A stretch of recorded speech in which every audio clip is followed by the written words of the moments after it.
Você ficará chocado ao saber que muitas pessoas que afirmam ser espirituais, até mesmo cristãos que falam em línguas, estão, sem saber, operando sob o espírito da feitiçaria. Não do tipo que usa encantos, não do tipo que voa à noite, mas do tipo que se esconde atrás de manipulação, controle e rebelião dentro da igreja. Aleluia! Então, hoje veremos a feitiçaria na igreja. Então, sente-se comigo para saber se você está envolvido nessa atividade chamada feitiçaria na igreja. Novamente, a Bíblia define a lei da feitiçaria de forma mais profunda do que a descrevemos. Como eu disse antes, muitas vezes vemos a feitiçaria como altares escuros voando na noite e tudo mais. Mas é muito mais profundamente explicado na Bíblia. Agora, o livro de Gálatas 5, do versículo 19 a 20 diz: E eu leio agora as obras da carne são manifestas, as quais são idolatria, feitiçaria, inimizades, discórdias, iras, porfias, dissensões e heresias.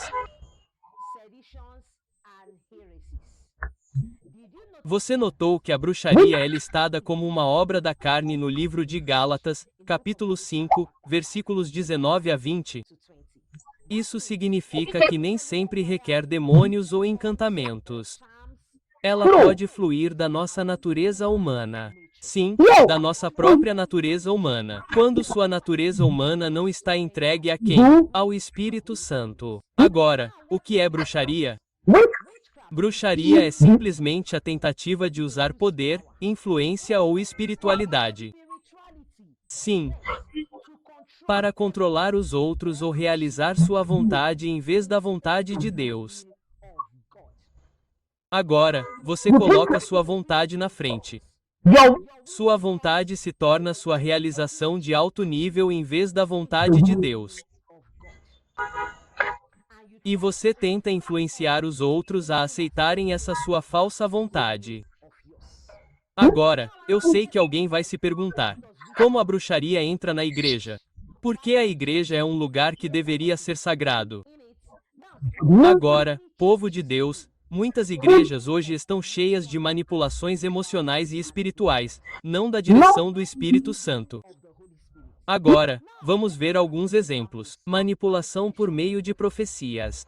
Muitas pessoas profetizam com base em seus próprios sentimentos. Não sei qual é a motivação deles. Provavelmente eles querem reunir multidões em suas igrejas. Provavelmente estão procurando dinheiro, sabe? Qual é a palavra certa? Desespero por riqueza e tudo mais. Agora eles se veem profetizando com base em seus próprios sentimentos, não no Espírito Santo. Aleluia! Disseram que Deus mandou casar com essa pessoa. Deus disse que você deve semear uma semente. Deus disse que Deus disse. Enquanto isso, é com base em seus próprios sentimentos. Manipulação por meio de profecias. E isso é tão comum em nossas igrejas hoje em dia. Que tal a oração como controle? Eles usam a oração para controlar você.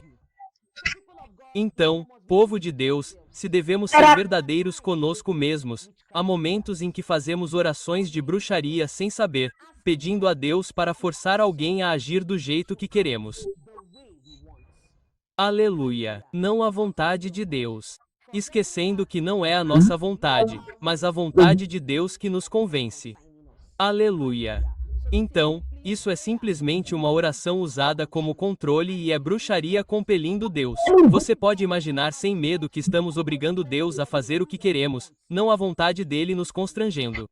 Não até que eu cheguei a esse entendimento de que é a vontade de Deus e não a minha vontade. E agora tenho paz dentro de mim. Aleluia! Agora vamos olhar para o ciúme e a intimidação espiritual. Essas são formas de bruxaria, especialmente sem o conhecimento de alguns de vocês, ao ouvirem minha voz. Agora, quando alguém começa a se elevar, como eles tentam suprimi-lo? Usando fofoca por falso discernimento, isso é bruxaria. Você vê alguém se elevando, começa a fofocar, começa a falar com as pessoas apenas para rebaixá-las. Aleluia! É bruxaria. E essas são atividades comuns na igreja hoje em dia. Uma muito comum, que é geralmente esquecida por causa da hierarquia, é a rebelião contra a liderança. Veja, algumas pessoas dizem que estão na igreja há centenas de anos e começam a se rebelar contra a liderança da igreja. Elas começam a conspirar. Você vê um grupo de pessoas que são como os antepassados da igreja. É muito comum hoje em dia. A Bíblia diz no livro de 1 Samuel 3:23 da tarde que a rebelião é como o pecado da feitiçaria. Você é tão rebelde na igreja? Não importa a sua idade, humilhe-se. Não importa a sua idade ou o tempo que você está na igreja. É o quanto Deus o usa na igreja. Então, quando resistimos à ordem de Deus, abrimos a porta para a feitiçaria. A liderança dá uma ordem. E porque você se sente como um membro tão antigo naquela igreja, você começa a menosprezar essa liderança. Isso é feitiçaria. Aleluia. Agora, o inimigo adora esconder a feitiçaria em atividades religiosas. Essa é a verdade. Veja, que foram escondidas em atividades religiosas para que as pessoas possam pensar que estão fazendo a obra de Deus enquanto, na verdade, resistem à obra de Deus. Resistindo ao Espírito do Senhor. Aleluia. Agora, vamos dar uma olhada em alguns exemplos bíblicos de feitiçaria. Sim, e a primeira da minha lista é Jezabel. Ela não estava voando com um cabo de vassoura. Ela não estava, você sabe, desaparecendo em algum momento. Não, mas ela usou o controle. Jezabel usou, eu acho, intimidação, sedução, sim, para dominar. Ela dominou seu marido Acabe. E finalmente destruiu os profetas de Deus. Então isso é bruxaria total. E Simão, o feiticeiro, no livro de Atos dos Apóstolos, capítulo 9, versículo 24, Simão queria comprar o poder do Espírito Santo para ganhar influência. Você pode imaginar que isso é bruxaria moderna hoje em dia. Usando o dom de Deus como autopromoção, o dom que o Senhor lhe deu, você começa a usá-lo como autopromoção. Isso é bruxaria. Aleluia. Falando sobre o rei Saul no livro de 1 Samuel, capítulo 28, Saul desobedeceu a Deus. Ele era um perseguidor dos filhos de Deus. Ele perdeu totalmente a conexão divina. E o povo de Deus, quando rejeitamos a voz de Deus, a bruxaria se torna a alternativa. Quando você começa a olhar para baixo, a calar a voz do Senhor, a bruxaria é a única alternativa. Aleluia. Agora, quais são os sinais de que você pode estar praticando feitiçaria sem saber? Porque isso não diz respeito somente à liderança da igreja. Não diz respeito apenas àqueles que são muito antigos na igreja. Mas há alguns indivíduos que, sem saber, estão praticando feitiçaria na igreja. Agora, esses são os sinais número 1. Quando você fica ofendido ou bravo quando as pessoas não seguem seu conselho. Seja você um líder ou apenas um membro, quando você levanta a mão para dar uma sugestão, eles dizem, ok, podemos ouvir você. No momento em que você faz sua sugestão e eles a rejeitam, você fica com muita raiva em seu espírito. Mesmo quando você diz que é de Deus, alguns de vocês se levantam e dizem, enquanto você falava, eu tinha acabado de ter um discernimento e eles rejeitaram. Já que é de Deus, por que não observar? Há momentos, mesmo como líder na igreja, eu sou o vice-presidente da minha igreja. Eu tomo algumas decisões e meu presidente as rejeita ou as boas mulheres as rejeitam. Filho de Deus, eu mantenho a calma. Mas depois, estou lhe dizendo com base em experiência pessoal, mais tarde, quando as coisas começarem a mudar, eles dirão, a irmã disse isso. Se soubéssemos, teríamos seguido o que ela disse e para a glória de Deus. Então, por que ficar ofendido ou com raiva quando as pessoas não seguem seu conselho? Isso pode ser uma forma de bruxaria na igreja. Aleluia. Agora, o segundo sinal de que você pode estar operando sob essa feitiçaria sem saber é quando você tenta controlar a decisão dos outros por meio da oração ou da culpa. Por que faz isso? Você se ajoelha para orar e toda a sua oração é controladora. Você quer controlar a decisão das outras pessoas. Aleluia. Isso é bruxaria. Agora, o terceiro sinal de que você pode estar operando sob feitiçaria, mesmo como líder ou membro de uma igreja, é quando você busca reconhecimento e poder mais do que transformação. Você só quer estar lá todo domingo. Você quer segurar o microfone. Você só quer ser visto sentado no assento do ministro. De qualquer forma, você faz lobby. Você vai ao escritório do pastor. Você começa a comprar o pastor algumas guloseimas só para que você seja reconhecido. Filho de Deus, você não está na igreja para transformação. Você está lá simplesmente para reconhecimento. E eu sinto muito. Isso é bruxaria. Novamente, é quando você usa seus dons para impressionar e não para abençoar.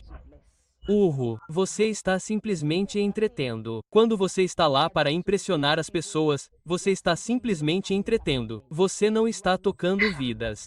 Isso também pode ser uma forma de bruxaria. Agora, o quinto na minha lista é quando você recusa correção ou responsabilidade da autoridade espiritual.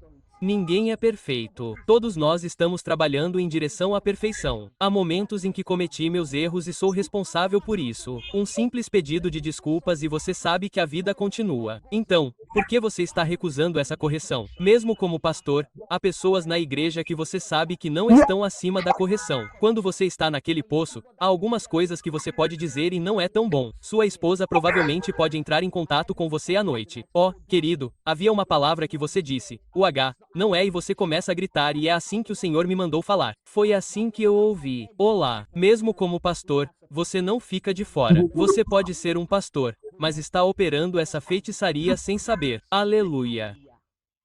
Povo de Deus, o Espírito Santo guia, mas a feitiçaria controla. Sim, o Espírito Santo convence. Por que a feitiçaria manipula? O Espírito Santo atrai as pessoas para Jesus. Por que a feitiçaria chama a atenção para si mesma? Você vê a diferença entre ouvir o Espírito Santo e andar na manipulação da feitiçaria. Agora, como você se liberta se você se enquadra nessa categoria? A primeira da minha lista é arrepender-se sinceramente. Honestamente, se você descobriu alguma dessas características em si mesmo, não entre em pânico. Sempre há liberdade. A liberdade vem quando há um arrependimento genuíno. E como você faz isso? Confessando toda forma de controle, manipulação e rebelião diante de Deus. Nosso Deus é um Deus misericordioso. Ele é sempre fiel e justo para nos perdoar. Agora, a segunda maneira de se arrepender é renunciar ao espírito de feitiçaria. Você pode não estar voando ou não estar projetando um áster ou sua alma deixando seu corpo, mas todas essas coisas que mencionei são bruxaria. Filho de Deus, renuncie ao espírito de feitiçaria. Declare que você quebra todo convênio com o espírito de controle e rebelião. Comece a se separar do espírito de controle e rebelião em vez de orar. E a terceira coisa a fazer é se submeter à vontade de Deus. No momento em que você denunciou, você começa a se submeter à vontade de Deus. Tiago 4:7 diz: Sujeitai-vos, pois, a Deus. Resisti ao diabo, e o diabo fará o quê? O diabo fugirá. E a quarta e última maneira de se libertar é andar em amor e humildade. Ninguém está acima do aprendizado. Seja humilde. Humilhe-se diante do Senhor e Ele o elevará cada vez mais alto. O amor nunca manipula. Filho de Deus, o amor nunca controla. Confie no tempo de Deus. Então ande em amor e humildade. Então, concluindo, filho de Deus, a bruxaria não funciona nem parece obscura. Essa é a verdade. Às vezes parece religioso, mas o espírito de controle nunca pode produzir o fruto do Espírito Santo. Não importa o quão religioso você pareça, você nunca poderá produzir o fruto do Espírito Santo. A verdadeira marca de Deus apresenta a liberdade. É isso que a verdadeira marca de Deus apresenta. Liberdade, não medo, amor, não manipulação. 2 Coríntios 3:17 da manhã diz que onde está o Espírito do Senhor, aí há liberdade. Então você não precisa ser controlador e se autodenominar um líder até mesmo na igreja. Então, filho de Deus, se este vídeo te abençoou, não se esqueça de curtir, compartilhar e se inscrever. Vamos expor a obra das trevas e levar a igreja de volta à luz. A luz, claro, do Espírito Santo. Vejo vocês no meu próximo vídeo. Lembro que sua irmã e amiga anda na graça e não no controle. Tchau por enquanto.